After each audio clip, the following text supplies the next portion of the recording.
नमस्कार, मैं हूं आपके साथ Abhishek Singh. National Council of Educational Research and Training यानी एनसीईआरटी ने 12वीं कक्षा के लिए इतिहास, नागरिक शास्त्र और हिंदी के सिलेबस में कुछ बदलाव किए हैं। इतिहास की किताब से मुगल साम्राज्य से जुड़ा चैप्टर हटाया गया है। इसके अलावा हिंदी की बुक से कुछ कविताएं और पैराग्राफ्स हटाने का निर्णय भी लिया गया है।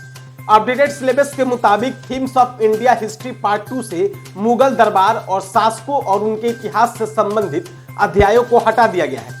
नागरिक शास्त्र की किताब से US hegemony in world politics और द कोल्ड वार एरा जैसे चैप्टर्स हटाए गए हैं।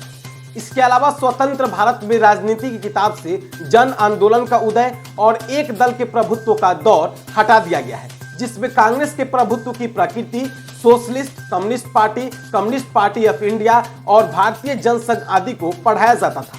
एनसीईआरटी ने हिंदी सब्जेक्ट के सिलेबस में भी कुछ बदलाव किए हैं, जिसमें हिंदी आरोप भाग 2 की किताब से फिराक गोरखपुरी की गजल और अंतरा भाग 2 से सूर्यकांत त्रिपाठी निराला की गीत गाने दो मुझे को हटा दिया गया है। इसके अलावा विष्णु खरे की एक काम और सत्य को भी हटाया गया है। मौजूदा सेशन से होने जा रहा है बदलाव केवल 12वीं क्लास तक ही सीमित नहीं है, बल्कि 10वीं और 11वीं क्लास की बुक से भी कई चैप्टर्स हटाए गए हैं।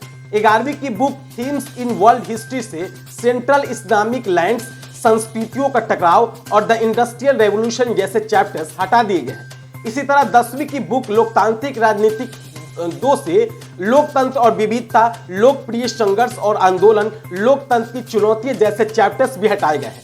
सीबीएसई और यूपी सहित कई स्टेट बोर्ड में यह सिलेबस लागू होगा।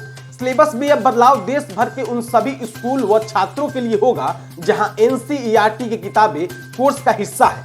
एनसीईआरटी के मुताबिक सिलेबस में जो भी बदलाव किया गया है उसे मौजूदा शैक्षणिक सत्र यानी 2023-24 से ही लागू कर दिया जाएगा। इस पे आपके विचार क्या है, कमेंट बॉक्स में जरूर बताएं।